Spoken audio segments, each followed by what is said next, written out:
again, why are we doing this? This is the shirt, right? For the city. We want to be out there. We want to be in our community. We want to be the best version of ourselves. And I've said this. You guys are probably, you're like, I'm beating a dead horse, but it's like, my wife and I, my family and I came to this church because we met some really amazing people who belong here. And as soon as we walked through the doors, we just felt so welcomed and like we belonged here. So when we're out there interacting with other people, we want to be those people too, and representing New Vintage and what we're all about here. So we want to be for the city, and to be for the city, we want to be for ourselves first, not in a selfish way, but we want to make sure that we're taking care of ourselves in order to make that happen. So again, we've been this last week working on blood sugar testing. I'll go over kind of what some of those parameters look like, where you might fall as an individual in those ranges. And we use that to begin with as kind of a directory or a map, right? In order to get from point A to point B, we need to know where we are and then where we're going. And if you're old enough to remember actually, or if you're old enough to actually have shopped in a mall was a place with a bunch of other stores in there. Not much of that going on these days with Amazon and things, but one of the first things you see when you walk in is the directory. You are here, right? And so that's what some of this blood sugar testing is supposed to help you identify, is even though I'm not diabetic or you're not dealing with a blood sugar issue, can we improve that? Can we improve your metabolism? So even if you're falling in a non-diabetic range, can you improve your carbohydrate tolerance and how that affects you overall? So we're at the stage of, that was kind of the knowing, growing, and going, right? It was one of our other series that we ran in the past. And this past week was about knowing ourselves. And now this next week, actually this next 3 weeks, is about growing. This is where we start to reset. We've prepared our cupboards by kind of tossing out all of that, the junk foods and the processed foods, and we're really growing into a whole foods type of diet. Some of the questions I got last week were, can I do this diet or can I do this reset if I'm on an X, Y, or Z diet, right? If you're vegan or vegetarian or pescatarian or humanitarian or whatever area you identify with, you can do this, okay? That's the cool thing about this is when you strip it all away, what are we doing? We're just getting rid of the processed foods, the modernized foods that only came around in the last 100 years or so in what we call the industrial age. And even though, technically a Snickers bar is vegan, right? But, right? Should we be, gotta think about that, right? So that it's a processed food.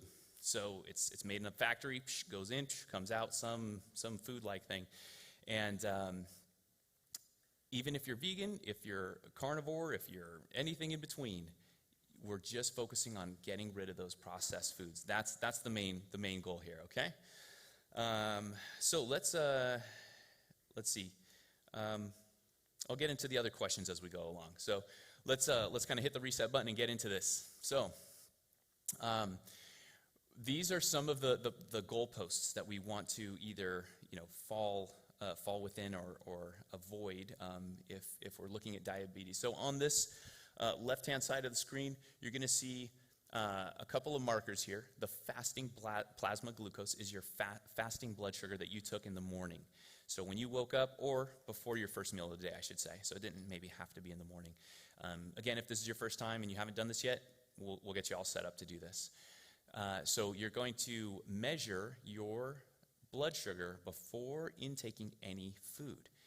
And this is a really powerful marker. We want to make sure that it is, if we see it 126 milligrams per deciliter or higher on multiple occasions, that's when you want to kind of, consult your medical provider, okay? Because that means that you are in the danger zone. You haven't had any food, and your body can't get that blood sugar out of the bloodstream. The other markers that we look at, HbA1c, it doesn't really involve us in our finger stick testing. This is something that basically, if you could take a marker and test your blood sugar over a 3-month period, that's kind of what this HbA1c is. It looks at a longer period of time, like what those patterns over 3 months have been doing. So if we see that at about 6.5 or higher, then we're thinking, okay, time to get that taken care of, like ASAP. So, but that one doesn't involve us right now. We can't measure that here in my practice. We do. We can order that. That's just a blood test that you can get, taken done at blood labs. And then the oral glucose tolerance test. If we see that 2 hours after this test, when you're swigging a solution of glucola, is what they call it, is just kind of like liquid glucose. It's terrible. If we see that on multiple occasions higher than 200, that's also another marker of diabetes. But I'm going to take a guess that probably the majority of people here are not going to fall into those ranges. So to remind you, again, we want to kind of be in those optimal ranges. We want our bodies to prevent ever getting there. Nobody just kind of shows up there overnight, right? How do we get there? It's like we chipping away. It's like if I'm trying to escape from jail, and I don't know why I'm using that analogy, but, they're like digging a tunnel and they're just doing it with a spoon, right? Over a long period of time, that's how we get to that destination, unfortunately. So if we can control blood sugar really tightly, then our chances of diabetes and prediabetes and all these other conditions that come along with diabetes, like kidney issues and eye issues and nerve issues, we can actually prevent those. And again, if you weren't here a couple weeks ago, we talked about how that's affecting us as a nation. So not only ourselves, our community locally, but globally, we're seeing that these are the things on the rise, and they are costing us not only money, but our loved ones who are affected by this, because a lot of people are. So that's what this is all about. This is about prevention too. So if we shift over to the right side of the screen, this is kind of where we want to try to aim for. This is optimal performance. If we go back, thank you. Fasting, we want to see it. I mean, this is a really tight range from 75 to 85. If you're under 99, that's good. Okay, that's safe. If you're above 99 in that fasting glucose, we're approaching the pre-diabetic range, and we're not quite fallen off the cliff yet, but we're flirting with disaster right there. HbA1c doesn't really, we're not measuring that, each one of us in this challenge, but that is something that, if you have access to an annual physical, these are things that are great to just add on to your annual blood work, just to see where you're at right now. 1 hour postprandial just means after a meal. It's fancy for after you eat. So 1 hour testing after you eat, we'd like to see that 140 or less. But we're kind of staying with that two-hour range testing, right? So 2 hours post-meal, we want to see it under 115, under 120. So let's go to the next slide, and we'll kind of break this down a little bit. So if your fasting glucose was low, say really low, if it was under 75 prior to eating, so you're waking up and it's really, really low, couple of things could be going on, not all bad. One of those things is that you are essentially kind of adapted to more of this kind of a lower carb approach. So there are different fuels that your body can run off of. For example, like a hybrid car, like a Prius, it can kind of switch between gas and electric. Your body has that ability too. It's not only running, or it's not only fueling itself off of glucose and these sugars, but also ketones. And ketones is like that kind of clean burning fuel, if you will. Causes less kind of oxidative stress on the body as well. So that's not all bad. But if you're testing low and you're also experiencing fatigue, anxiety symptoms, shaking, kind of a nervous energy going on, or what they call bonking in a workout, like you don't have the energy to get through your workout, yeah, that means you're hypoglycemic. And so your body could be going through these wild swings of high blood sugar one moment and then low blood sugar the other moment. So again, if we control that you're not going to slowly chip away at getting yourself into kind of these scary zones of high blood sugar and then vastly low. We want to keep that at a nice, even, boring roller coaster ride. Remember, we don't want the really exciting roller coaster ride on our blood sugar. Maybe at the amusement park, but not here.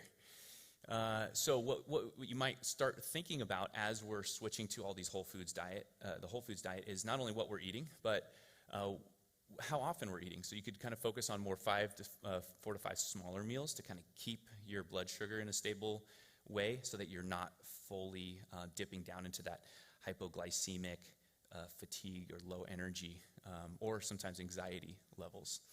And snacking may be appropriate for you. So if you do find yourself kind of hypoglycemic and you're just kind of trying to get yourself to the next meal, a handful of nuts, some blueberries, things like that. Make it a whole foods kind of snack. You never want to just go with kind of a grain or a carbohydrate-only based snack or a sugary snack, right? Because that's just going to spike you and you're going to be down in the trenches again with your blood sugar. So your snacks should look like a mini meal, well-rounded with something, again, like I said, nuts and berries, because that's a better combination of some fats, healthy fats in there, a little bit of protein too, can be really helpful. And you probably don't want to be doing some fasting if you're seeing yourself really going into a hypoglycemic range and you're feeling that fatigue or that bonking, or you're not your brain, you might be getting some brain fog too, because your brain uses a lot of our energy. So if you're experiencing those kind of symptoms, you probably don't want to be doing fasting. But if we go to the next slide, we're going to look at a different kind of result. If it was high, if you're looking at 120 within or at that 2-hour testing mark, then you're not ideally going to be wanting to eat constantly like the 4 to 5 meal low blood pressure or low blood sugar person, right? You're going to want to space those out. Give your body time to deal with that meal and bring your blood sugar down into a healthier range. Snacking might not serve you well. Again, we want to give your body space in between that to metabolize and to work through that meal that you had. The other thing is, this is where intermittent fasting might help you. So there are different ways to do this, different time frames. A lot of talk is starting to kind of pop up on fasting and intermittent fasting. It's been used throughout the millennia. Humans have been doing this in some form or another, whether it's Lent, Ramadan, all these kind of religions around the world have used this. Maybe not necessarily for the health benefit, but the health benefits kind of piggyback onto this. There was rumored that even in ancient Greece, Pythagoras, who was the guy who came up with this Pythagorean theorem, and he was this mathematical genius, he would make his students fast before studying with him because he knew it sharpened their acuity, their mental acuity. Because they weren't like Thanksgiving. What's the opposite of fasting? Is like Thanksgiving post-meal. You're just like, okay, turn on the TV, and then you just fall asleep to the game, right? So fasting can switch our body more into this kind of ketosis if we're healthy enough to handle it. So you don't want to just jump right into a full fast, water fast, where you're not eating much of anything, because who knows if you can handle that if you've been dealing with a lot of high blood sugar recently. So you can slowly implement yourself safely to doing this under some medical guidance. But a great place to start is a 12 and 12-hour fast. So 12 hours of not eating, and then 12-hour window you can have your 3 meals in that. And that can help people really put a bookend. Say, okay, I'm only going to eat from 8 a.m. to 8 p.m. Anything after 8 p.m., hands off, okay? Not snacking, not keep going to the fridge. That's a 12 and 12-hour fast. Intermittent fasting starts to kind of pick up, and you really start to see benefits when you're fasting for more of the 14 and 16 hours, and sometimes even up to 18 hours, because your body will tap into those stored tanks, right? Storage tanks that we kind of carry around. It's going, well, we know we're not getting food in, so we're going to have to metabolize something, and you're still nourishing yourself in part of the day.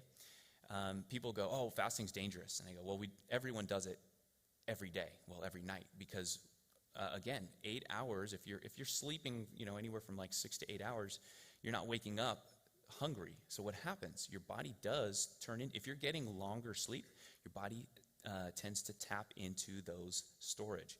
That's why sleep is so important. During this reset, they say the better quality sleep people have, the more you can burn your calories, right? So you're not always intaking food during that time. So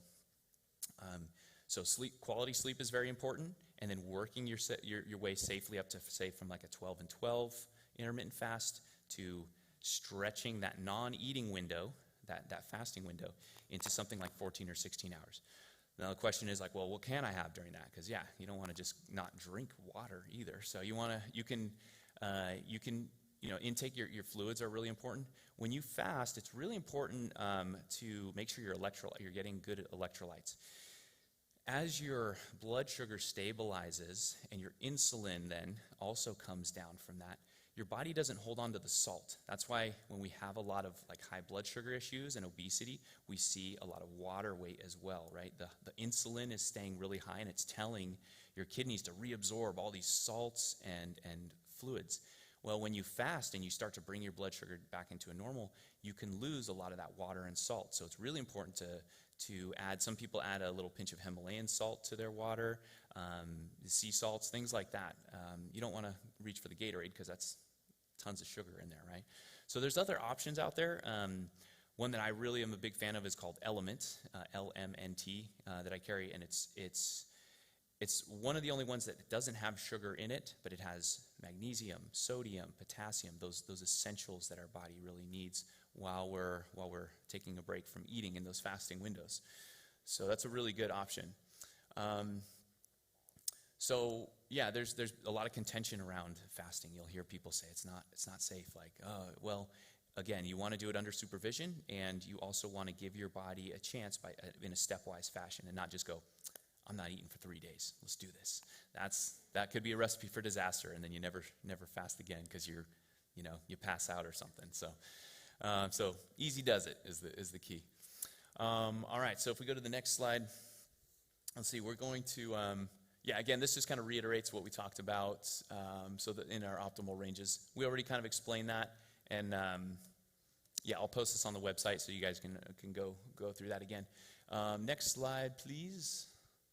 All right, so the metabolic reset. Again, what is it? What are we doing here? These are kind of the big ticket items.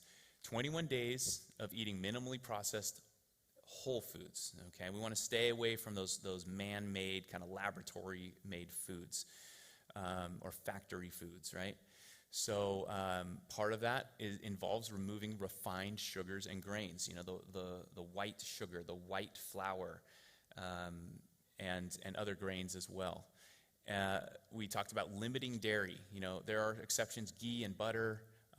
We want to also limit, get rid of like the processed meats as well, because again, those go through a process. They don't just come straight from nature. So we want to try to avoid those as much as possible. Those things are like, beef sticks and like tofurkey and what's the other one? Turkey? The Impossible Burger, for example. I get that question a lot. It's like, well, this is good for me, right? It's plant-based. I mean, that thing has an extraordinary amount of saturated fats in it. There's more than like 10 ingredients in that thing, which they've concocted in some kind of lab.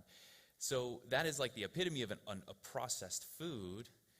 We're trying to get something to taste like something completely different.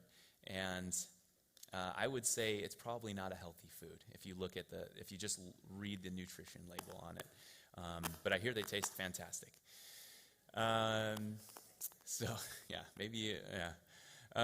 Remove alcohol for 21 days. I'll give you some guidelines on that because that might be a lot more difficult for some of us than others, right? Plus, we have 4th of July is going to happen during this reset. I get it. I will do my best to work in some healthier ways to do that for you. Okay. We're avoiding preservatives. Again, if you can't pronounce it, chances are, again, it's coming out of a factory, and things like MSG. There's kind of a difference. Some people say it's a neurotoxin. It kind of affects your brain. Other people say, it doesn't. It's totally fine. But what MSG really does is it just causes you to eat more than you probably would in the first place, right? That's what it is. It's a flavor enhancer. So something that might be boring and you might only eat, 4 ounces of, you sprinkle some MSG on that thing and it's like, game on, okay? Right? So that's why we're avoiding some of these types of ingredients. So even though we don't know how they affect our body or our brains, we do know that it makes things more savory and it causes us to overeat. And that's the big thing that we're really trying to accomplish or focus on. And then the last one, focusing on nutrient-dense, anti-inflammatory foods. Most whole foods out there that our bodies were designed to eat are more anti-inflammatory. The ones that are coming from the industrial age in the last 100 or 200 years are typically pro-inflammatory. And that word inflammation sounds like flames, right? Fire. That's where it comes from. The Latin root is that. And that inflammation is at the crux or the root of things like cancer, heart disease, you name it. Those are inflammatory conditions that our body has to now deal with putting out that fire, and it can't deal with other incoming issues like infectious diseases and things like that.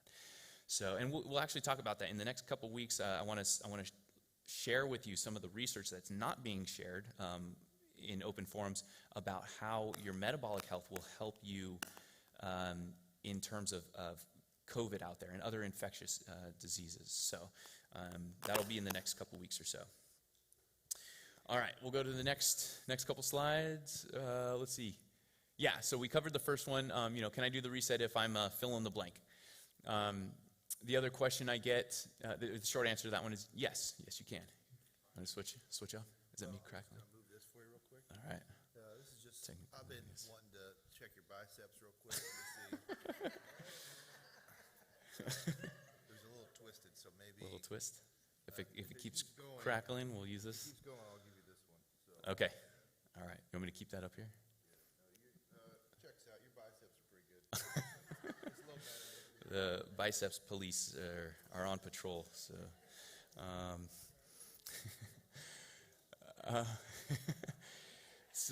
I'm just up here flexing the whole time. That's why it's a long time to flex. Good. Okay. All right. Thank you, sir.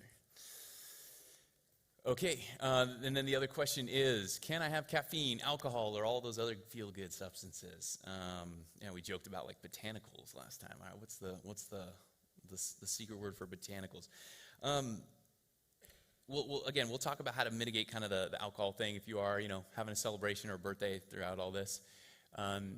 Caffeine comes naturally in certain foods like coffee and tea, green tea, black tea.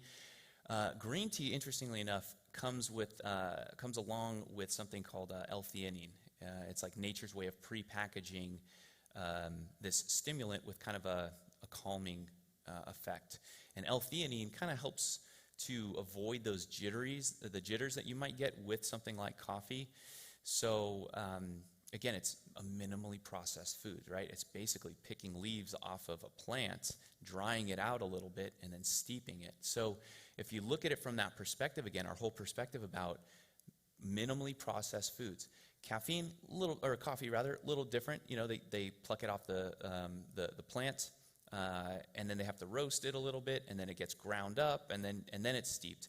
So there's a couple more steps, but it's really not that process. It's not like it has to go through some kind of food factory processing.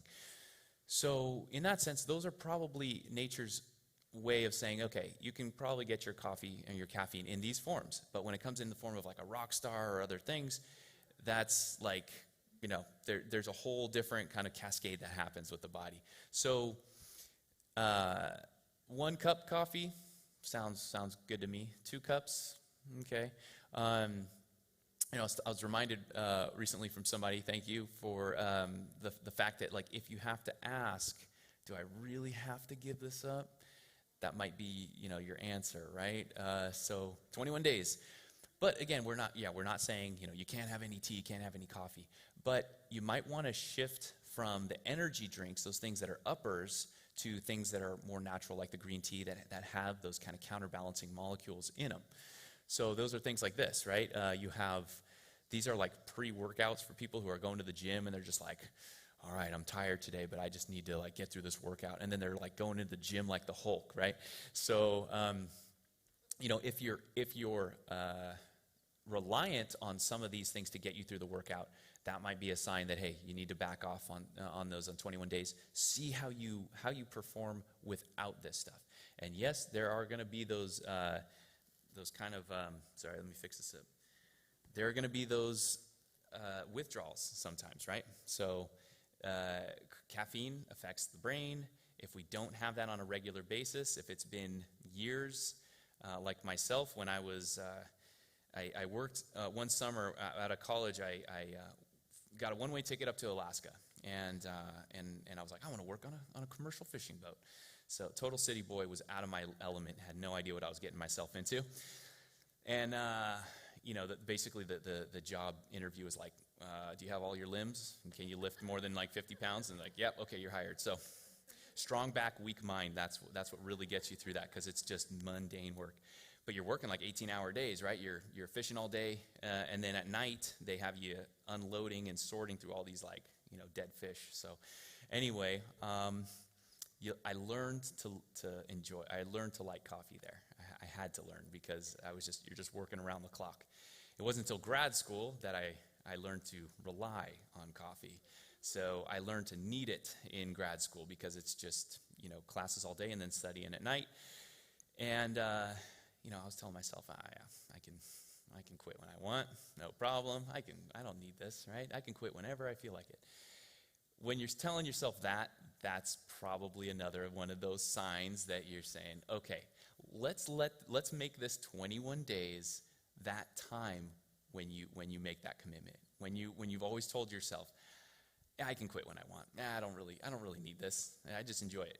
Make this 21 days that time. And if you're drinking 3-4 cups of coffee and that's up until like 3 p.m. or 4 p.m. in the evening, maybe you just back it off into 1 or 2 in the morning, okay? So that's progress, right? Again, we're not looking for perfection. We're just looking for progress. So let's go through a couple of these other slides. So alcohol, we went over some memes Sunday. I wanted to just kind of throw some more in there. I ran twice today. First, I ran out of beer, and then I ran to get some more. So, yeah. Next one, coffee. Only 1 cup, please. Yeah. And then I like this one. I only need coffee on days that end with Y. And if you feel like yourself, you're one of these people that was like me in grad school, then it was like, okay, time out. Let's take a time out on the coffee. I'm not asking you to go cold turkey, but what's your version of backing off? Just ask yourself that, and maybe write that down in your goals sheet. And here's one more. I wouldn't say I would die without my morning coffee. I'm just saying other people might. So don't be the grumpy cat. Don't be the grumpy cat. Although you might feel pretty grumpy if you're backing off your coffee. And to be honest, a lot of times coffee doesn't really look like coffee anymore. You go through Starbucks and it's more like sugary cream with a splash of coffee in it, right? That's not the same thing as coffee has been ingested, throughout time. So, so you want to just kind of watch that. All right, the other I guess vices or enjoyable things that we're going to be going on, like alcohol. Different types of alcohol have different effects on our body. Things like beer. I heard somebody say sometime, every loaf of bread is a disappointing outcome of wheat because it could have been a beer or something like that. I was like, oh, that's one way to look at it. But beer is like kind of a double or triple whammy, because it's not only alcohol that pauses your metabolism on your food, it's also loaded with sugar, and a lot of beers have gluten in them, which some people are already reacting to. So it could be a double or triple whammy. Wine, same thing, very high sugar alcohol content. Not all wines, we'll get into a couple other different ones, but those two things kind of really are like a double header, because the alcohol, your body kind of, especially your liver, puts everything else on hold, all the incoming food and fuel, and says, we got to detoxify this toxin. Alcohol is a toxin, so it immediately tries to detoxify that, and it can't deal with breaking down all the other metabolisms or all the metabolites at that point. So it shuts that down. Not only that, but alcohol and cannabis, it's not necessarily like if they're not themselves a problem for you, they end up typically leading to the munchies, right? The drunk munchies or the munchies, right? And you end up eating a lot more than you normally would. So if you find yourself, over consuming, that might be your other signal. Like, hey, for 21 days, all right, let's see how I can do without this. Alcohol can also thin your stomach lining, and that's also not a good thing, because this whole metabolic reset is we're trying to restore our gut health. We're going to talk about some probiotics or fermented foods and things like that we talked about a couple weeks ago. And alcohol can kind of wear or thin down that stomach lining, which we need to absorb all these nutrients that we're about to put in our bodies. It depletes some of our nutrients too, B vitamins, things like that. So we want to try to build up these stores over the next 21 days. So again, just let this next 21 days be that time that you've always said, like, I can quit when I want, or I don't need it exactly. It's only 21 days. It's not a death sentence or a lifelong thing. Just see how you look, feel, and perform after 21 days of kind of getting rid of that stuff. All right, Kat, we had enough of you. All right, so the USDA food pyramid. This is, again, why are we trying to omit grains? We've heard healthy whole grains, heart-healthy grains, all that kind of good stuff.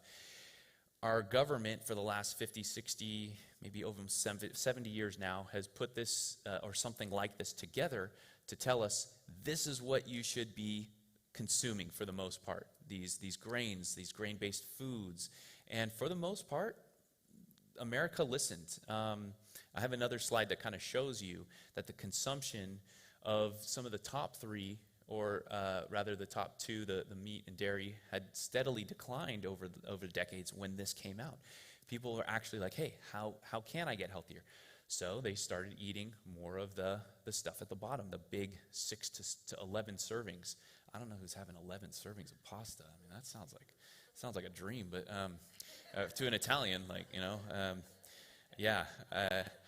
But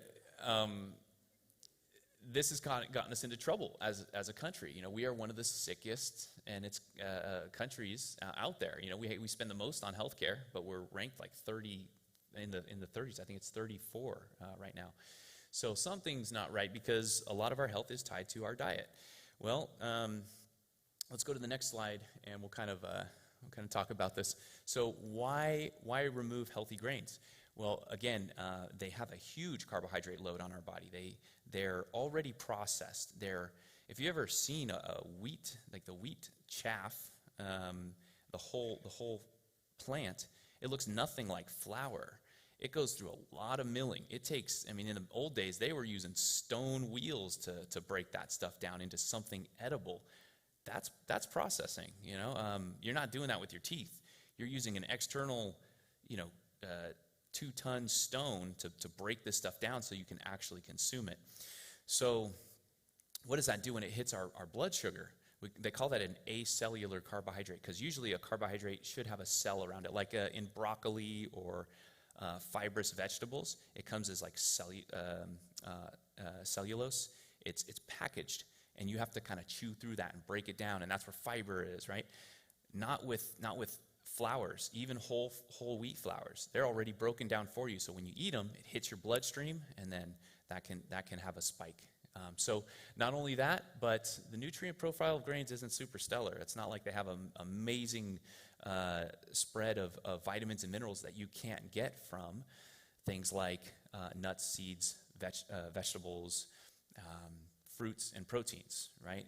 Those other foods typically have tons more nutrients in them. So nutrient density is something that we can talk about as well in the future, is that how much nutrients, how many vitamins and minerals are in this food, 100 calories of this food, versus how many are in the 100 calories of this food. That's a density kind of thing. So grains, not so dense with vitamins and minerals, versus other plants and animal foods that do have that. And then we talked about the potential immune effects of this on some people's guts. So we have things like celiac disease out there, but you don't have to be full-blown celiac disease to have some of these. Gluten sensitivity, it's called adult onset gluten sensitivity, that can wreak havoc on the gut. And next slide. These are some of the anti-nutrients that are found in some of these grains. So again, you may do really well with certain grains. The next person might do really well with lentils and beans and things like that. But we want to give our gut a little bit of time to calm down, and then after 21 days, you get to reintroduce this stuff. And then you ask yourself, how do I look, feel, and perform on it? Sometimes our body has been dealing with some of the gut inflammation for so long, we don't really notice that it's affecting us until the gold standard is elimination and reintroduction, and that's kind of what we're going for here. So, next slide. Lectins, this kind of just shows you foods that contain lectins, and these kind of can disrupt the gut. This all comes from the plant paradox. I think I mentioned that a couple weeks ago. The plant paradox is a book written by a cardiologist, Dr. Gundry, and he noticed that he was doing some scans on people, and he was like, "Oof, man, your ticker's not looking so awesome. Let's see what's going on." So he put them on very specific diets, things that did not have a lot of lectins in them. He noticed as it improved their gut health, it improved the health of even their cardiovascular system. So that's kind of where this work comes out of. And yeah, some beans as well have them. So next slide. These are other anti-nutrients. These are phytates, phytic acids. I mentioned before that if you're eating a food and it has a certain mineral or vitamin in it, those minerals can get bound with this phytate or phytic acid, and since it's bound, it won't allow our body to absorb it, and so we just end up passing it out. So, we do all this work to eat, all these healthy foods and get our vitamins and minerals in, and then we're kind of working against ourselves if we're not fully absorbing these things. Let's go next slide. And gliadin. This is just another protein. This is a protein found in wheat, and oftentimes I've worked with people who they say, I went to my doctor, I got tested for celiac disease, and they say I'm negative, but I still don't feel awesome. Well, there's other molecules and compounds found in some of these grains that can set off this gut irritation. And some of those are gliadin. There's other things that can affect the brain. They originally found out about celiac disease as more of a neurological issue. It was giving people kind of weird neurological symptoms of dizziness and ataxia, things. So, and then they realize, hey, it's coming from the gut. There's something called the gut-brain axis, those two things talking to each other. You may have heard that the gut is called the second brain. There's a lot of neurons, which are brain cells, found in our gut. And neurotransmitters that are typically found in our brain are also produced in our gut, like serotonin. All right, next slide before I geek out too hard on all that. All right, we're going to split this down the middle, and on the left-hand side, healthy gut. You can see those kind of two cells with the kind of finger-like projections on them. They are close together. They're like buddy-buddy. They're like, hey, I like you, you like me, we're not going anywhere. So they form a really tight junction. And what happens over time with some of these anti-nutrients and things that disrupt our gut is it leads to leaky gut, inflammation. Those two cells next to each other there's something called zonulin in there that causes like if you're splitting wood, and then it separates them. It allows things that shouldn't fit through there to fit through there. So way up there, those lectin molecules, they're in our digestive system after we eat them, and for some people, they find their way in between, and then they get into the bloodstream. Food and things like that should not be in our bloodstream, right? Our body tightly regulates that with the great wall of cell, or whatever you want to call it. Once it's in our bloodstream, then it goes all over to our body. One of the first places it goes to is joints. So I've seen people who go on, say, like a very whole foods-based diet and kind of get rid of some of these things. Their back pain starts to disappear. Their rheumatoid arthritis starts to improve. Brain fog is another thing that starts to clear up. So a lot of benefits to some of this stuff. So I know I'm throwing a lot at you. You know, a lot of this is based in food science, and it might be overwhelming. You know, this is maybe the first time some of you are hearing this. Some of you, you're like, I already know about this.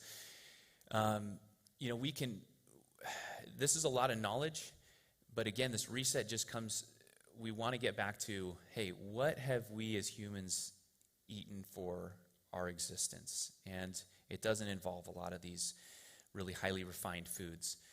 And there's a difference between the knowledge and wisdom, right? We can know all of this stuff, but it's wisdom is how we apply it. It's how we apply the facts. And that's why sometimes we kind of just have to give in to knowing, okay, these are the guidelines. We're just going to kind of follow through them and not understand every little bit and piece to it, because then you get analysis paralysis, and then you're like, well, I heard red wine was good for me, but then red wine was bad for me the next week, and then chocolate was good, and then chocolate is now bad for me, you know, and you get confused and mired in too much information. If I was giving this talk 40 years ago, there might not be enough information to make an informed decision. Now there's almost too much. You go online and there's like competing theories and all this stuff. But if we just step back from all of that knowledge overload and we just say, hey, what are we designed for? That's where the wisdom comes from.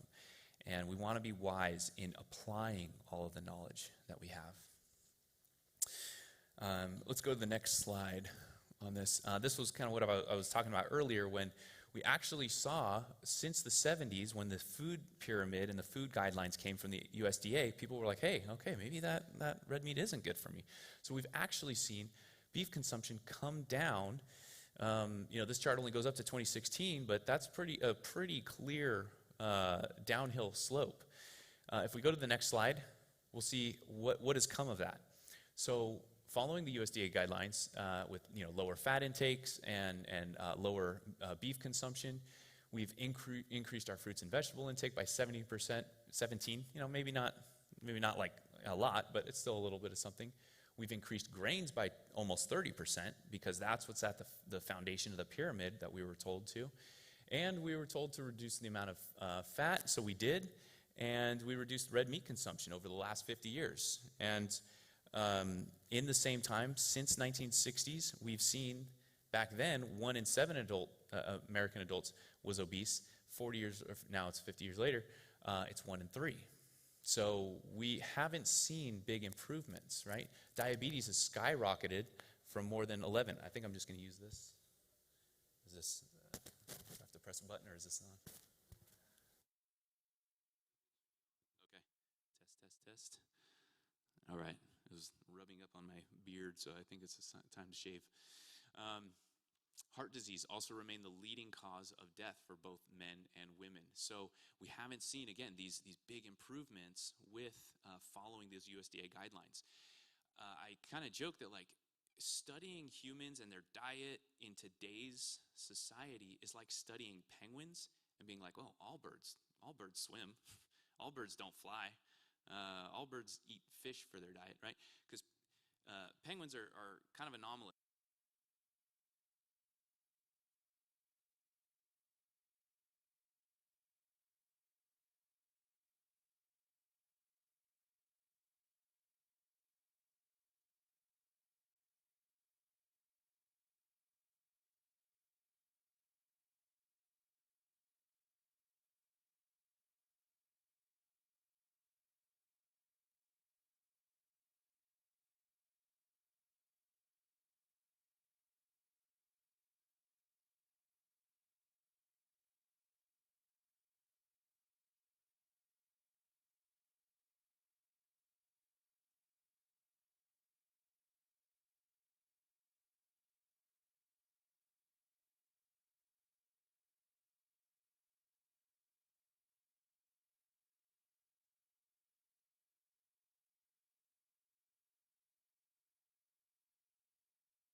Are we good here? Thank you. Whoa. All right. Yeah, thank you. Shout out to the tech team. All right, so again, we're going back to muscle mass. One of the biggest things in the aging process is we want to hold on to muscle mass. And we don't need to be bodybuilders. We just need to be able to be functional throughout our day, right? We want to be able to get in and out of the shower and not worry about slipping and falling and having a hip fracture. So muscle mass pulls on bones, and bones respond by laying down more bone density, right? So that's why as we get older, strength training is even more important. It's not for like the dumb kind of jocks that you would think like, hey bro, like I'm going to the gym today and I'm going to spend 4 hours there. Like that's the traditional way to look at strength training, but it's not. They see that the more muscle you have, the healthier your cardiovascular system, all your other systems function, even your brain. So people use exercise before they have to do hard tasks or critical thinking to kind of get blood flow to their brain. So it's like kind of dispelling that myth of oh, you know, weightlifting is just for kind of big bros, right? So I got way off topic on that one. Wow. Fats affect glucose levels minimally. So if you're testing your blood sugar, fats can actually slow down the absorption of your food, of your meal. So if you're having some avocado, sliced avocado, or there's coconut oil that your food was cooked into, your body will slow that down because it senses the fat in there, and it will slow the passage into the rest of your digestive system, which is good because you don't want something going in there immediately, getting into your blood sugar and spiking that. You want a nice like kind of low and slow, right? And then we talked about carbohydrates. Now there's many different ways to break down carbs. Carbs can come from fibrous veggies, which is ding ding ding, that's the good stuff, right? They come pre-packaged in nature with fiber, and fiber also helps to slow that process down. But what happens, you know, with that big stone wheel we talked about, and we look at grains and we're processing it, we're breaking them down into this fine dust. When we eat things like pastries and everything that pancakes, things that have flour, it hits our bloodstream so much quicker, and that's when we see the roller coaster happening. Okay, next slide, please. Alcohol. Basically, I just wanted to kind of take away from this is that it does have calories, so it's your liver's going to have to not only detoxify it, your liver's also going to have to process that and either package it for storage right here or right here or right here, or it's going to have to burn it. But there's no nutrients in it, right? There's no vitamins or minerals in your alcohol. And again, it's an appetite stimulant, so you know you're probably going to eat more than you might have if you're out having a couple drinks. We talked about how wine and beer also have sugar in them as well. So this is kind of maybe news to some of you, but clear alcohols are sometimes a better choice. They don't have a lot of the sugars. Now, it doesn't mean go have, you know, a bunch of Mai Tais or Long Islands, because mixers have a lot of sugar in them as well, right? So there are ways around that. If you have like, you know, club soda and you're squeezing, you know, lime juice and lemon juice, that's one way to kind of keep your sugar intake down while you're enjoying yourself on the 4th of July. All right, next slide before I get into too much trouble on giving you alcoholic advice. So best practices, here we go. Avoid the mixers, lots of sugar, 1 to 2 drinks a day. Try to keep this away from your sleep, because not only is it going to affect your metabolism in your liver, but your brain as well. If you're trying to get a deep sleep and you're trying to get restful, restorative sleep, kind of keeps, it knocks you out. It is alcohol does help you sleep or fall asleep faster for some of you, but it keeps you from hitting those really deep brainwave sleep stages. Next slide. This is an option that's out there, Dry Farm Wines. You can kind of Google this. They do kind of an old school way of doing things. They use like the natural yeasts that come off of the peel of the grapes that they grow, and that yeast isn't as aggressive, so it changes the whole process of winemaking. It's kind of like what they did hundreds of years ago before they had like laboratories and they were kind of specially selecting for these wines. Most of these wines that come from dry farms, they have less sugar and they're a lower alcohol by volume. So they're not like these big wines that we kind of grow here in Sonoma County. And I think I'm correct in saying this, but there's no, they're like lab tested for no kind of GMOs or sprays and pesticides and all that stuff. So if that's kind of your MO, you can kind of check that out. All right, let's go to the next one. Okay, all right. I just want to check in with y'all because sometimes you can be like, way too much going on, and he's talking a lot. But if you're lost, then here we go. Again, just avoid the refined sugars and flours, those white substances, right? And the processed foods, things in packages, things like that. Just try to aim for 4 to 6 ounces of protein. I think I have some pictures in here that like what that looks like, so you're not having to measure things and do all that.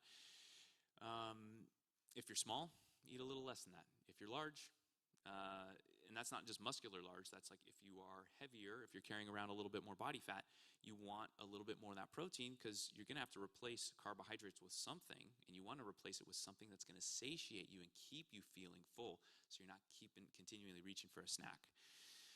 Try to fill yourself up. If your plate looks like fibrous veggies and a little protein, that's great. You don't have to have a pound of bacon on that, and I would definitely avoid doing that. It's not what this is about. But just don't be afraid of a little bit of protein on your plate to help keep you feeling satiated. Choose a variety of those fibrous veggies, maybe a little starches, some fruits, nuts, and seeds. If you're really active, you're going to want to fuel yourself properly. Fruit is a great way to do that. We're hitting summer. Eat seasonally. You can have watermelon, blueberries, all that kind of good stuff coming out right now. And as far as sleep, because we talked about how important sleep is to burning calories, it might benefit you. I've noticed this in the past. I've done these resets multiple times, and I was like trying to dial in everything I was eating. I'm like, okay, I'm on it, great. But I still kept waking up like kind of tired and just like kind of groggy. Well, I was eating like right up until I was sleeping, going to bed. So of course my body is diverting all these resources to trying to digest and not to fall into those deep sleep cycles and sleep stages. So if you can kind of know when you're going to bed, you set your timer. If you need to set a timer, you just set a timer and say, okay, it's 2 hours. I'm not eating anymore. Gives your body that time to digest so you can really rest up. And that helps to prolong your fast because you're going to be asleep, not waking up and going, I need to eat at like 2 a.m. Hopefully not.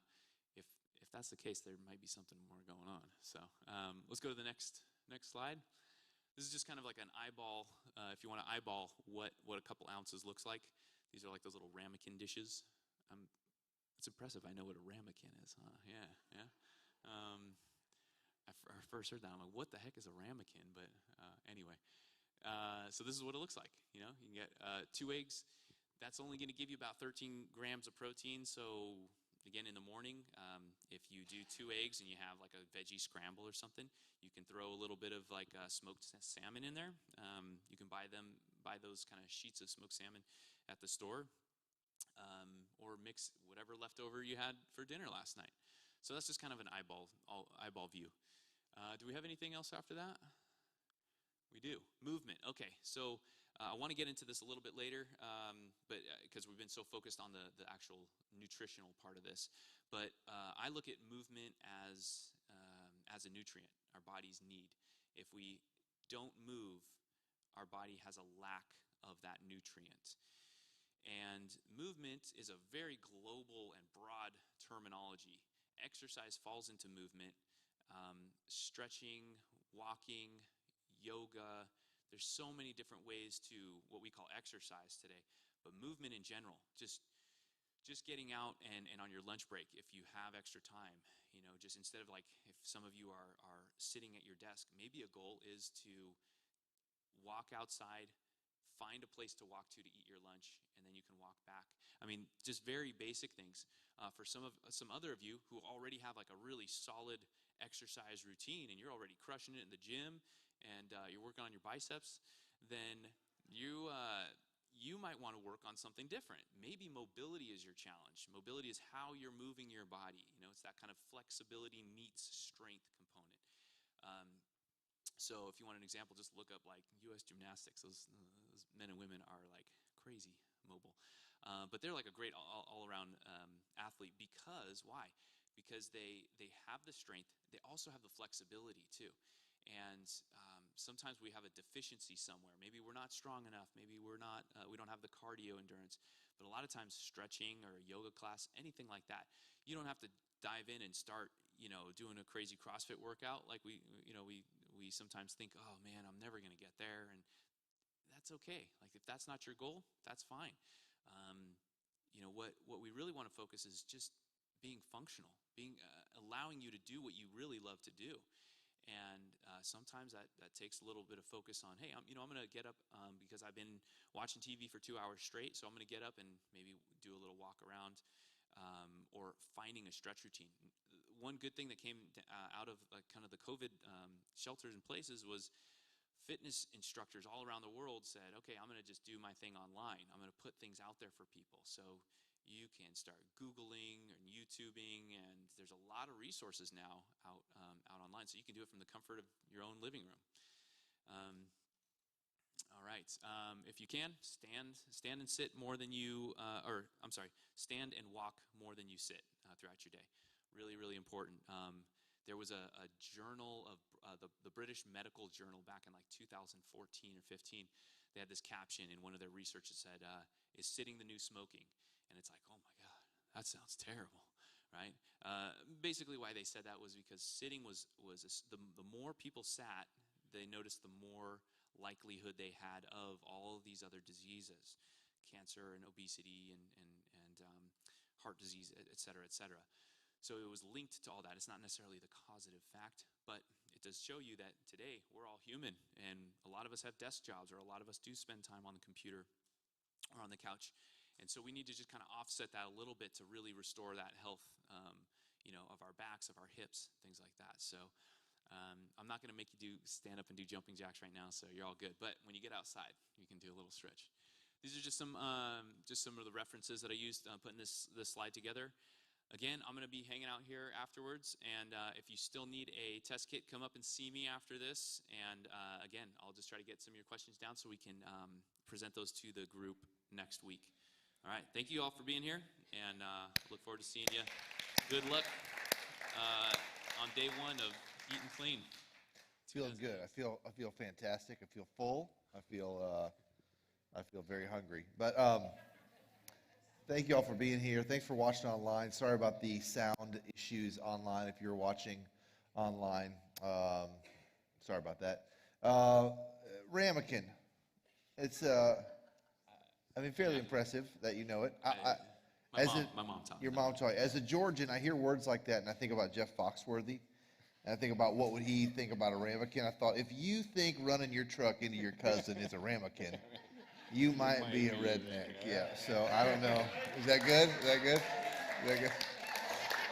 Anyway, that is ridiculous and uncalled for. But hey, I hope this is going to be good for you guys. I feel I've needed this reset. It feels good to me to start this. I've been sitting at my home telling myself, I got to get back to it. I got to get back in shape. I got to watch what I eat. I got to exercise. I just felt myself getting more and more tired, less energy, just making unhealthy choices, thinking, I got a 2-year-old. I got to be around for a long time still. So I don't know if this has been great for you guys. It's been great for me. It's caused me to think about what I eat, how I spend my time, getting off my phone, being more present with my kids, making sure I'm spending time in God's Word. The whole thing as a whole has been, so I don't know if this series is helping anyone, but I'm enjoying it. So I hope it's been good for you guys as well, and that you're sharing it with others. So hope it's great. Last thing I was going to say, you may be watching online still, you may not be, but I wanted to stop for a minute as a church, as a group of people, and just pray tonight, because on Sunday morning we prayed together for David Oldecker, and you may or may not have heard, I've written an email that's going to go out either late tonight or tomorrow, but Sunday afternoon David passed away and did not make it. And so we've been planning the memorial service with Leanne the last 2 days. She was here yesterday and today.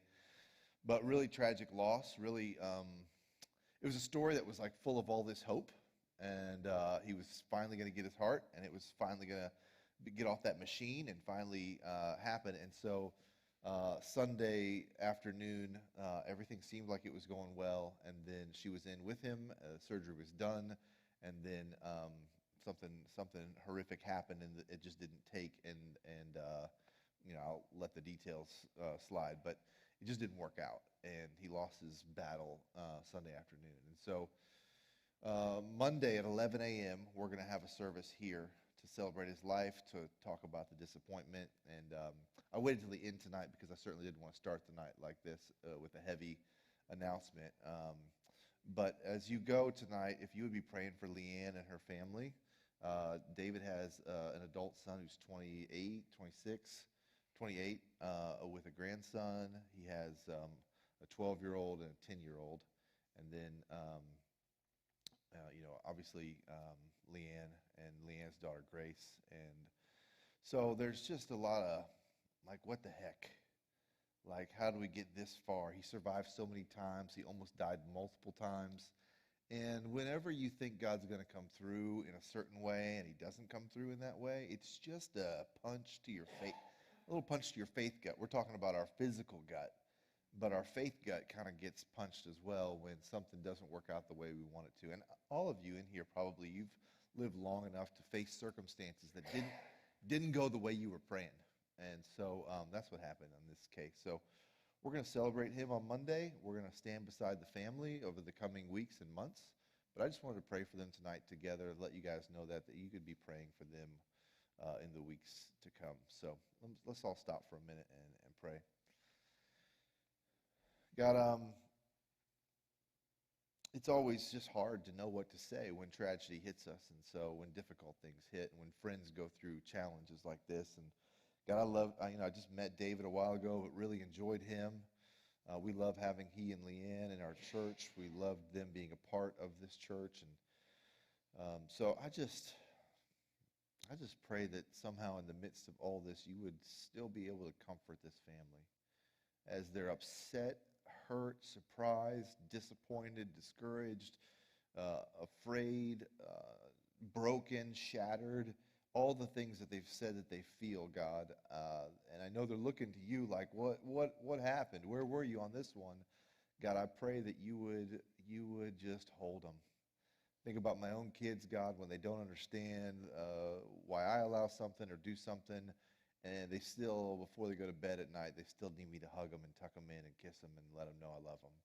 So I pray tonight you'd tuck them in and hug them and kiss them and let them know you love them tonight, God. In the midst of their pain and their sorrow and their suffering, I pray you'd be present, you'd be real, you'd be authentic, you'd be strong, you'd be comforting and caring. And I pray that you would allow this community to be the kind of community that when hard things happen is a safe place to fall.